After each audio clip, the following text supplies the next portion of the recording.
राष्ट्र सर्वप्रथम, राष्ट्र सर्वप्रथम, राष्ट्र सर्वप्रथम, राष्ट्र सर्वप्रथम। राष्ट्र सर्वप्रथम की बात कार्यक्रम में आप सभी राष्ट्रवासियों का हार्दिक स्वागत है।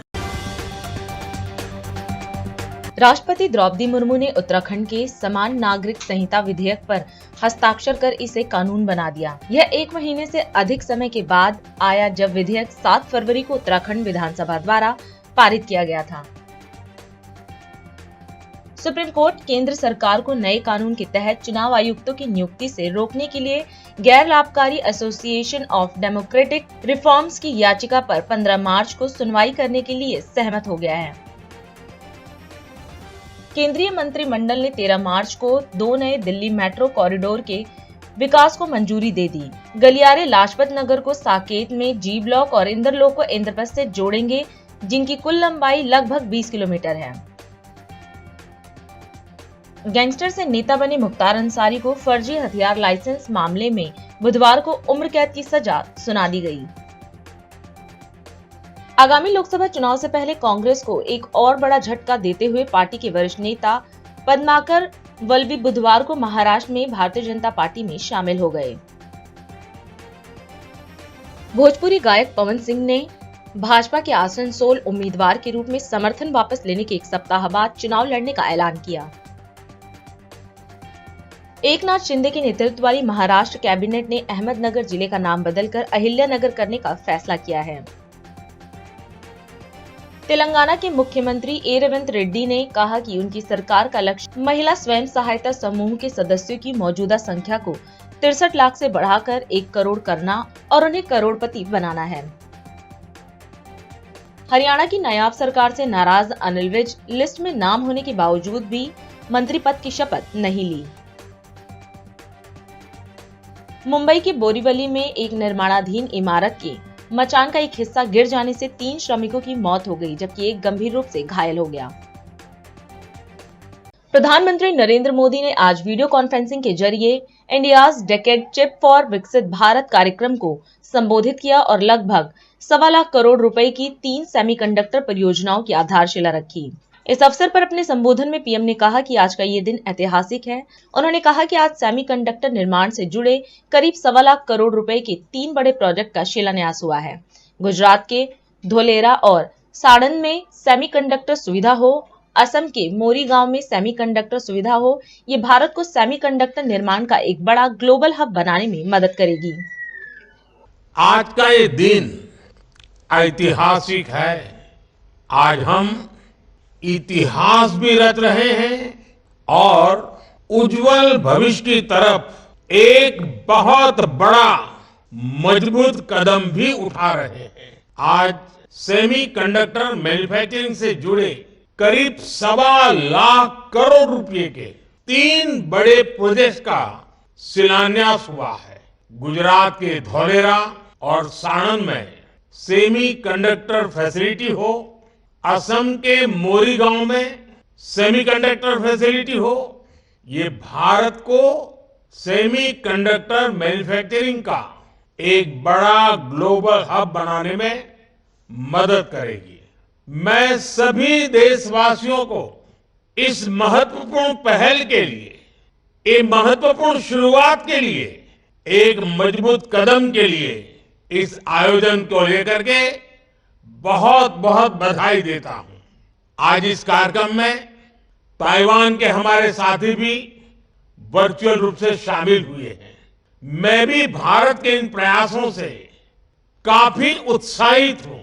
साथियों, इस अभूतपूर्व अवसर पर हमारे साथ देश के 60,000 से ज्यादा कॉलेज, यूनिवर्सिटीज और एजुकेशन इंस्टीट्यूट भी जुड़े हुए हैं। ये अपने आप में एक रिकॉर्ड ही है। मैंने मंत्रालय से विशेष आग्रह किया था कि आज का एक कार्यक्रम देश के नौजवानों के सपनों का कार्यक्रम है और इसलिए ज्यादा से ज्यादा संख्या में आज इस कार्यक्रम में हमारे युवाओं को जोड़ना चाहिए। आज का आयोजन भले ही सेमीकंडक्टर प्रोजेक्ट की शुरुआत का हो, लेकिन भविष्य के भारत के असली स्टेक होल्डर्स अगर कोई है तो ये मेरे सामने बैठे हुए मेरे युवा, मेरे नौजवान, मेरे स्टूडेंट्स, यही मेरी भारत की शक्ति है। इसलिए मेरी इच्छा थी कि भारत के छात्र इस ऐतिहासिक क्षण के साक्षी जरूर बने। आज वो देख रहे हैं कि भारत किस तरह प्रगति के लिए, आत्मनिर्भरता के लिए ग्लोबल सप्लाई चेन में अपनी मजबूत उपस्थिति के लिए चौतरफा काम कर रहा है। इन प्रयासों से उनका भी आत्मविश्वास बढ़ेगा और आत्मविश्वास से भरा युवा कहीं भी हो, वो अपने देश का भाग्य बदल देता है। मैं इस कार्यक्रम में देश के कोने कोने से शामिल प्रत्येक छात्र का स्वागत करता हूं, उनका अभिनंदन करता हूं। भारत के नौजवानों का जो सामर्थ्य है, उनको अवसर चाहिए और इस सेमीकंडक्टर का हमारा इनिशिएटिव देश के नौजवानों के लिए बहुत बड़ा अवसर लेकर आया है।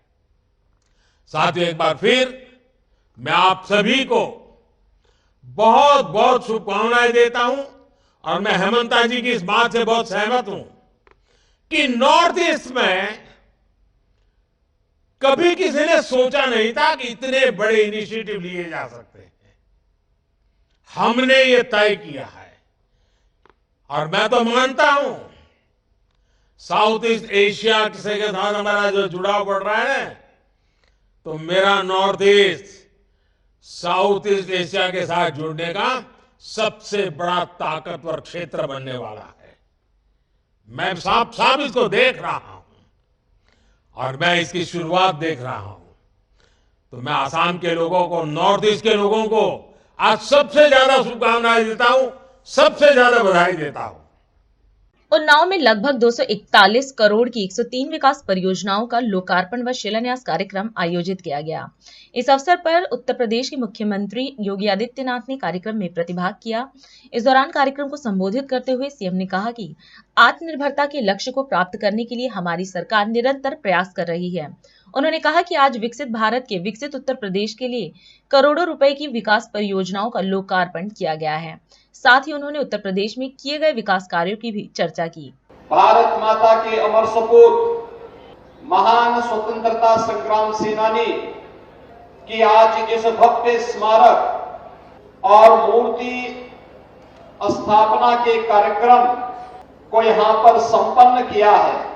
इस अवसर पर मैं भारत माता के इस महान सपूत, जिन्होंने इसी गांव में जन्म लेकर के, एक सामान्य किसान परिवार में जन्म लेकर के देश की आजादी के उस आंदोलन में अग्रिम पंक्ति में खड़े होकर के अपनी शहादत दी, ऐसे वीर गुलाब सिंह लोधी को की स्मृतियों को नमन करते हुए मैं प्रदेश शासन की ओर से उन्हें विनम्र श्रद्धांजलि अर्पित करता हूं।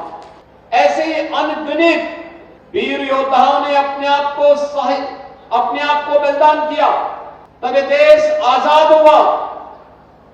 और आजादी के इन बंदों के प्रति नमन करते हुए प्रधानमंत्री मोदी जी ने आजादी के अमृत महोत्सव कार्यक्रम को उसी भव्यता के साथ आगे बढ़ाने का कार्य किया। आजादी का अमृत महोत्सव जिस भव्यता के साथ देश के अंदर आयोजित हुआ, हर घर में तिरंगा फहरा करके मोदी जी ने वीर गुलाब सिंह लोधी के प्रति ही सम्मान व्यक्त करने का काम किया था। उस समय एक झंडा फहराने के लिए गोली खानी पड़ती थी। इस बार 140 करोड़ का भारत हर घर में तिरंगा लहरा करके अपनी आजादी की 75 वर्ष पूर्ण होने का उद्घोष कर रहा था।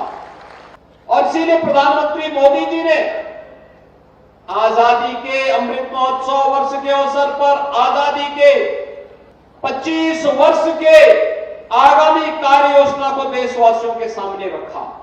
यह देश जब अपनी आजादी के 75 वर्ष पूर्ण होने के उपरांत आगामी 100 वर्ष के लिए शताब्दी वर्ष महोत्सव के कार्यक्रम के साथ जुड़ेगा।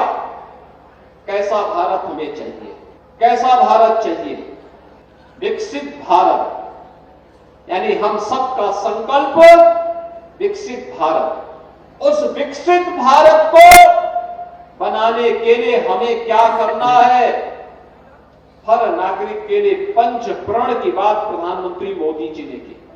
ये पंच प्रण, इसमें आजादी के इन बंदों का सम्मान करना भी है, देश के सुरक्षा बलों के जवानों का सम्मान भी करना है, गुलामी के हिंसों को समाप्त भी करना है, आत्मनिर्भरता के लक्ष्य को प्राप्त करने के लिए अहर्निश प्रयास करना है, बांटने वाली ताकतों से सावधान रह करके एकता और एकात्मता के लिए कार्य भी करना है और अपने नागरिक कर्तव्यों का भी निर्वहन ईमानदारी पूर्वक करना है। नागरिक कर्तव्यों का निर्वहन तभी हो पाएगा जब व्यक्ति संविधान पर विश्वास करेगा। नागरिक कर्तव्यों का निर्वहन व्यक्ति तभी कर पाएगा जब उसके लिए देश सर्वोपरि हो। हम सबका लक्ष्य होना चाहिए, पहले मेरे लिए देश होगा। जब इस लक्ष्य को लेकर के हम कार्य करते हैं तो फिर वह देश आगे बढ़ता है। बहनों और भाइयों, आज उसी संकल्प को आगे बढ़ाने के लिए विकसित भारत का विकसित उत्तर प्रदेश हो, विकसित भारत के विकसित उत्तर प्रदेश के लिए आज हम सब फिर 241 करोड़ रुपए की परियोजनाओं को लेकर के उन्नाव जनपद में आए हैं। आप सोचिए, जब भी यहां पर हमारे सांसद जी, विधायकगण कार्यक्रम का आयोजन करते हैं, कुछ न कुछ विकास के कार्यों का लोकार्पण और शिलान्यास होता है। कोई सड़क की है, कहीं बिजली की है, कहीं स्वास्थ्य की है, कहीं शिक्षा और ITI का है, कोई बाढ़ अवरोधक कार्य करके अन्नदाता किसान को सुरक्षा प्रदान करने का है, कोई गरीब कल्याण की योजनाएं हैं। अलग अलग प्रकार की योजनाओं को लेकर के आज हम सब आपके बीच में यहां पर उपस्थित हुए हैं। बहनों और भाइयों, यह सरकार डबल इंजन की सरकार है और डबल इंजन की सरकार इसलिए है क्योंकि आपका आशीर्वाद प्राप्त हुआ है। आपका आशीर्वाद प्राप्त हुआ तो अयोध्या में रामलला का भव्य मंदिर का निर्माण किया और इसीलिए हम आपका आह्वान करने के लिए आए हैं। पूरे देश के अंदर एक ही आवाज आ रही है और वह आवाज है 2024 में फिर एक बार राजधानी दिल्ली के लोगों को अब जाम से थोड़ी राहत मिलेगी। सीएम अरविंद केजरीवाल ने आज दिल्ली की मोतीनगर रिंग रोड पर 3 लेन वाले फ्लाईओवर का उद्घाटन किया। दिल्ली की मुख्यमंत्री ने अपने संबोधन में कहा कि मोतीनगर में 3 लेन फ्लाईओवर का उद्घाटन होने से यात्रियों को सफर में लगने वाले समय में कमी आएगी और ट्रैफिक जाम से राहत मिलेगी। सीएम ने बताया कि इस फ्लाईओवर को बनने में 1.5 साल का समय लग गया है। सीएम ने कहा कि पहले 75 साल में 63 फ्लाईओवर बनाए गए थे, जबकि पिछले 10 सालों में दिल्ली सरकार ने 31 फ्लाईओवर बनाए हैं। इसके साथ ही उन्होंने यह भी कहा कि हमारी सरकार दिल्ली के लोगों को मुफ्त बिजली, फ्री पानी, बुजुर्गों को तीर्थ यात्रा और महिलाओं को फ्री सफर जैसी आम सुविधा दे रही है।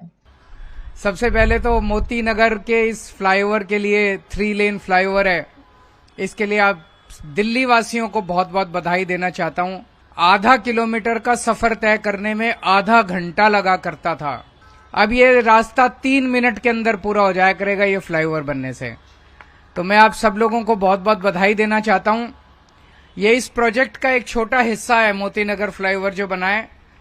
असली बड़ा हिस्सा इसके आगे बन रहा है क्लब रोड फ्लाईओवर, जो कि ज्यादा बड़ा होगा उसके बाद आपको बिल्कुल वो जुलाई तक बन के तैयार हो जाएगा, वो भी काफी बन चुका है। ये वाला फ्लाईओवर बनने में 1.5 साल लगा, उसका वो जुलाई तक मतलब 1.25-2 साल के अंदर बन के पूरा तैयार हो जाएगा। जब से हमारी सरकार बनी है, पिछले 75 साल में दिल्ली में 63 फ्लाईओवर बने थे टोटल। आजादी के बाद से 1914 के पहले तक 63 फ्लाईओवर टोटल बने थे। पिछले 10 साल में जब से आपने हमको जिम्मेदारी दी, हमको मौका दिया, आज ये 31 फ्लाईओवर बना दिए हमने 10 साल के अंदर। तो जो काम 75 साल में हुआ था, उसका 50% काम हमने 10 साल के अंदर करके दिखा दिया। नीयत चाहिए, काम करने के लिए किसी पैसे की कमी नहीं है, नीयत की कमी होती थी पहले। दिल्ली के अंदर अभी 2 किस्म के काम चल रहे हैं। एक वो काम जो जनता के वेलफेयर के लिए, जनता की भलाई के लिए, जैसे बिजली मुफ्त कर दी, इससे लोगों को महंगाई से परेशानी जो होती थी वो थोड़ी सी कम हुई। बिजली मुफ्त करने से बहुत सारे लोगों को, लगभग 73% दिल्ली की जीरो बिजली का बिल आता है। तो लोगों को इससे बड़ा फायदा मिला, इससे बड़ा सुख मिला लोगों को। दिल्ली में आज बिजली 24 घंटे हो गई। दिल्ली के अंदर शानदार स्कूल बनाए हम लोगों ने। इससे मिडिल क्लास और गरीब तबका जो है, जो प्राइवेट के अंदर एक बच्चे पे महीने में 3-3, 4-4 हजार रुपए खर्च हो जाया करते थे, अब आपको प्राइवेट स्कूलों में अपने बच्चों को भेजने की जरूरत नहीं है। सरकारी स्कूल इतने शानदार कर दिए कि प्राइवेट स्कूलों से एक चीज में भी कम नहीं है, किसी चीज में कम नहीं है। उससे 2 पॉइंट आगे ही है हमारे सरकारी स्कूल। तो अपने बच्चों को बहुत सारे लोग प्राइवेट से निकाल के सरकारी स्कूल में भर्ती करा रहे हैं, और हमारे सरकारी स्कूलों के नतीजे भी बहुत अच्छे आ रहे हैं। ऐसा नहीं कि बिल्डिंग बना के छोड़ दी, बहुत अच्छे नतीजे आ रहे हैं। और अब बच्चे इंजीनियर, डॉक्टर, वकील बन रहे हैं सरकारी स्कूलों से निकल के। भविष्य मिला है लोगों को, बच्चों को। दूसरा, हमने सारे अस्पताल अच्छे कर दिए, सरकारी अस्पताल अच्छे कर दिए। हर मोहल्ले के अंदर मोहल्ला क्लिनिक खोल दिया। तो शिक्षा में काम किया, स्वास्थ्य में काम किया, बिजली में काम किया। सारी औरतों के लिए, महिलाओं के लिए हमने डीटीसी बसों के अंदर सारा आना जाना मुफ्त कर दिया। उससे बहुत सहूलियत मिली। मैं बहुत सारी ऐसी महिलाओं को जानता हूं जो दूर दूर काम पे जाया करती थी, काफी पैसा उनका खर्च होता था, उससे उनको बहुत सहूलियत मिली है। और अब सबसे बड़ी बात है, इस बजट के अंदर दिल्ली की मेरी माताओं और बहनों के लिए बहुत बड़ा ऐलान किया गया है, बहुत बड़ा। दुनिया का सबसे बड़ा ऐलान है कि दिल्ली में 18 साल से ऊपर की जितनी महिलाएं हैं, उनको अब थोड़े दिन के बाद 1000 रुपए महीना उनके पर्स में हर महीने में डाला करूंगा। तो एक तरफ तो जनता के भले की बात कर रहे हैं, दूसरी तरफ दिल्ली के अंदर इंफ्रास्ट्रक्चर को बड़ा बनाने के लिए हमने कोई कसर नहीं छोड़ी। जितनी, लगभग मेरे को बताया गया 7,500 किलोमीटर सड़कें पिछले 9 साल में बनी है दिल्ली के अंदर। इतनी सड़कें 75 साल में नहीं बनी होंगी जितनी सड़कें दिल्ली के अंदर पिछले 9 साल के अंदर बनी है। जितनी पानी की पाइपलाइन पिछले 9 साल में बिछाई है, इतनी पानी की पाइपलाइन पिछले 75 साल में नहीं बिछी। तो किसी चीज की कमी नहीं छोड़ी, सारे काम कर रहे हैं, हर क्षेत्र में कर रहे हैं, दिल्ली के हर तबके के लिए कर रहे हैं। झुग्गी वालों के लिए भी कर रहे हैं, कॉलोनी वालों के लिए भी कर रहे हैं, कच्ची कॉलोनी वालों के लिए भी कर रहे हैं, मिडिल क्लास के लिए भी कर रहे हैं, अमीरों के लिए भी कर रहे हैं, गरीबों के लिए भी कर रहे हैं, महिलाओं के लिए भी कर रहे हैं, बच्चों के लिए भी कर रहे हैं, युवाओं के लिए भी कर रहे हैं, बुजुर्गों को तीर्थ यात्रा भेजते हैं। सबके लिए कुछ ना कुछ करने की कोशिश कर रहे हैं। आप बस अपना आशीर्वाद और अपना प्यार और विश्वास बनाए रखिए।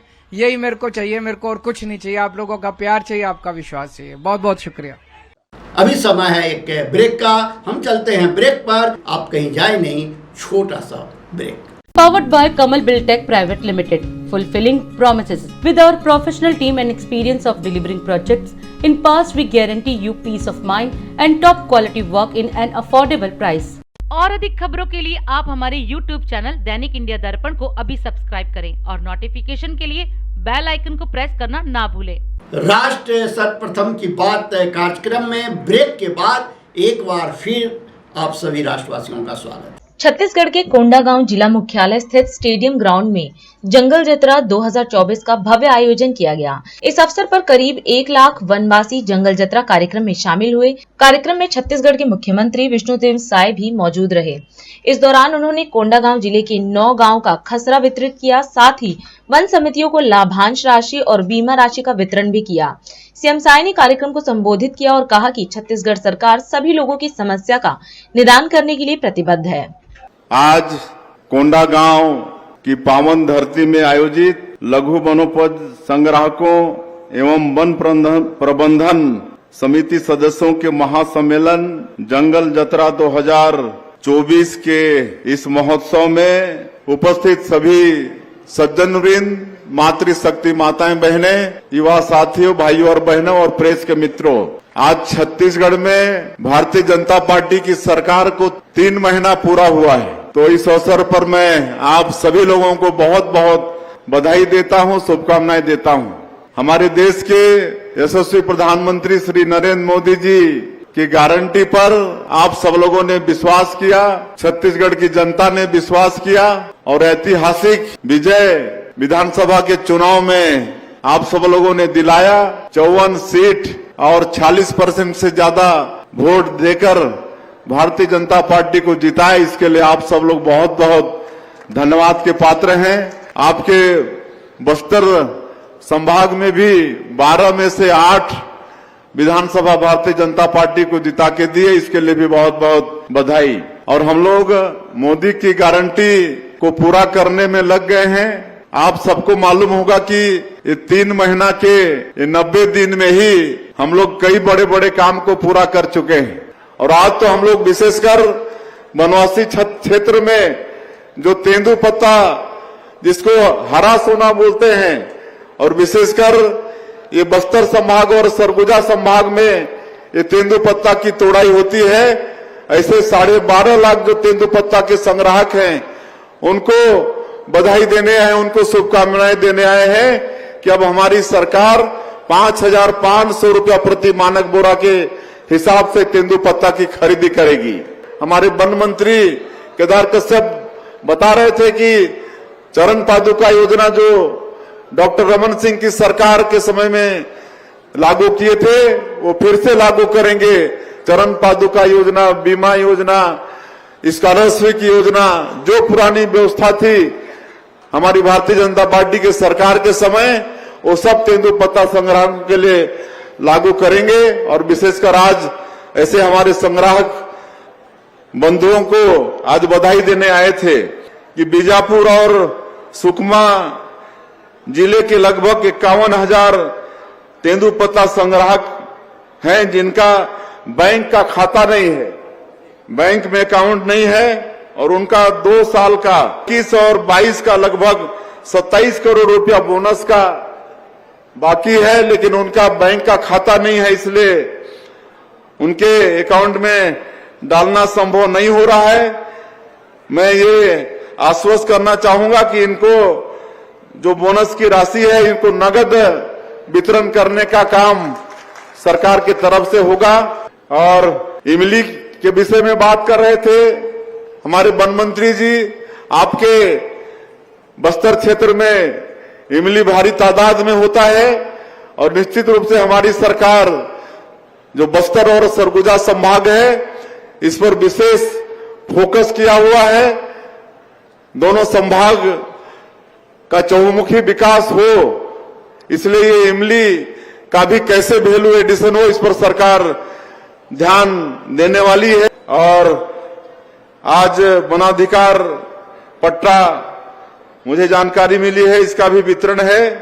कुल जो ग्रामीण क्षेत्र में है ऐसे लोगों का 1275 वन अधिकार का पट्टा, शहरी क्षेत्र के लिए 41 और सामुदायिक वनाधिकार पट्टा 23 और सामुदायिक वन संसाधन अधिकार पट्टा 8, ऐसा मुझे जानकारी दिया गया है कि इसका वितरण यहां पर होने वाला है। और हमारी सरकार आप सब लोगों कि हर समस्या का निदान करने के लिए प्रतिबद्ध है। कांग्रेस नेता जयराम रमेश ने भारत जोड़ो न्याय यात्रा के विषय में जानकारी देने हेतु प्रेस वार्ता की। उन्होंने बताया कि आज भारत जोड़ो न्याय यात्रा का 60वां दिन है। आज यात्रा मालेगांव और फिर कल नासिक में रहेगी। इस दौरान उन्होंने नारी न्याय को लेकर की गई घोषणाओं के बारे में चर्चा की। साथ ही जयराम ने कहा कि भारत जोड़ो न्याय यात्रा के 5 न्यायिक स्तंभ हैं: किसान न्याय, हिस्सेदारी न्याय, युवा न्याय, नारी न्याय और श्रमिक न्याय। वहीं उन्होंने कांग्रेस पार्टी द्वारा की गई गारंटियों के विषय में भी जानकारी दी। आज 60वां दिन है भारत जोड़ो न्याय यात्रा का। आज मैं कहना चाहता हूं कि जो कांग्रेस अध्यक्ष मल्लिकार्जुन खड़गे जी और राहुल गांधी जी की ओर से नारी न्याय को लेकर 5 गारंटियों की जो घोषणा की गई है वो न केवल ऐतिहासिक है, क्रांतिकारी है। भारत जोड़ो न्याय यात्रा के 5 न्याय के स्तंभ हैं: किसान न्याय, हिस्सेदारी न्याय, युवा न्याय, नारी न्याय और श्रमिक न्याय। अब तक 14 जनवरी से अब तक 13 मार्च तक, यानी कि करीब 2 महीने में कांग्रेस अध्यक्ष और राहुल जी ने 4 न्यायों के संदर्भ में कांग्रेस पार्टी की गारंटियां दी हैं। किसान न्याय को लेकर हमारे 4 गारंटियां हैं। किसान न्याय को लेकर पहला गारंटी है कि एमएसपी को कानूनी दर्जा दिया जाएगा। इसके लिए एक विशेष कानून बनाया जाएगा जो लोकसभा और राज्यसभा में पारित होगा इसी साल। दूसरा गारंटी किसान न्याय के संदर्भ में है कि जो एमएसपी तय होता है वो खेती की लागत के 1.5 गुना बढ़ाकर उसी स्तर पर एमएसपी की घोषणा की जाएगी। तीसरी गारंटी किसान न्याय को लेकर यह है कि जब 16 लाख करोड़ रुपया पूंजीपतियों का, बैंकों का जो कर्जा है वो हटाया जाता है, वो माफ किया जाता है, किसानों का कर्जा भी माफ होना जरूरी है। और तीसरी गारंटी है कि ऐसे ही कर्जा माफी आयोग का गठन करेंगे जो ये तय करेगा अलग अलग राज्यों में बैंकों से जो कर्जा लिया गया है किसानों से कितने हद तक उसको माफ और क्या माफी देनी होगी। हो सकता है ये 1 लाख करोड़ या 1.5 लाख करोड़ हो, पर कर्जा माफी जरूर होगा। और चौथा गारंटी किसान न्याय को लेकर यह है कि प्रधानमंत्री फसल बीमा योजना, तो प्रधानमंत्री फसल बीमा योजना को पूरे तरीके से बदला जाएगा ताकि किसान को फायदा मिले। तो ये 4 गारंटियां हैं किसान न्याय को लेकर। हिस्सेदारी न्याय को लेकर राहुल जी ने 3 बड़ी गारंटियां दी हैं। पहला गारंटी है जाति गिनती, और जाति गिनती के साथ साथ हमारी जो आर्थिक संस्थाएं हैं, हमारे जो शासन की संस्थाएं हैं, लोकतंत्र की संस्थाएं हैं, उनमें सर्वेक्षण करना कि अलग अलग वर्गों का कितनी भागीदारी है। दूसरी गारंटी हिस्सेदारी को न्याय लेकर खासतौर से यह महाराष्ट्र के लिए विशेष महत्व रखता है। और तीसरी गारंटी हिस्सेदारी न्याय को लेकर यह है जो कल राहुल जी ने नंदुरबार में कहा था, हम केंद्रीय स्तर पर अनुसूचित जाति, अनुसूचित जनजाति और ओबीसी वर्गों के लिए जो बजट पेश किया जाता है, टोटल बजट जो पेश किया जाता है, इन अलग वर्गों के लिए इनका हिस्सा कानून से तय किया जाएगा उनकी आबादी के मुताबिक। तो ये 3 हमारे गारंटियां हैं हिस्सेदारी न्याय को लेकर। और अधिक खबरों के लिए आप हमारे YouTube चैनल दैनिक इंडिया दर्पण को अभी सब्सक्राइब करें और नोटिफिकेशन के लिए बेल आइकन को प्रेस करना ना भूलें।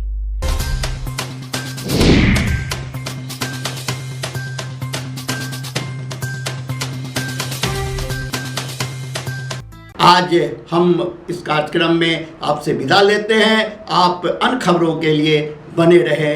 राष्ट्र सर्वप्रथम, वंदे मातरम, जाग उठा है भारत। राष्ट्र सर्वप्रथम, राष्ट्र सर्वप्रथम, राष्ट्र सर्वप्रथम, राष्ट्र सर्वप्रथम।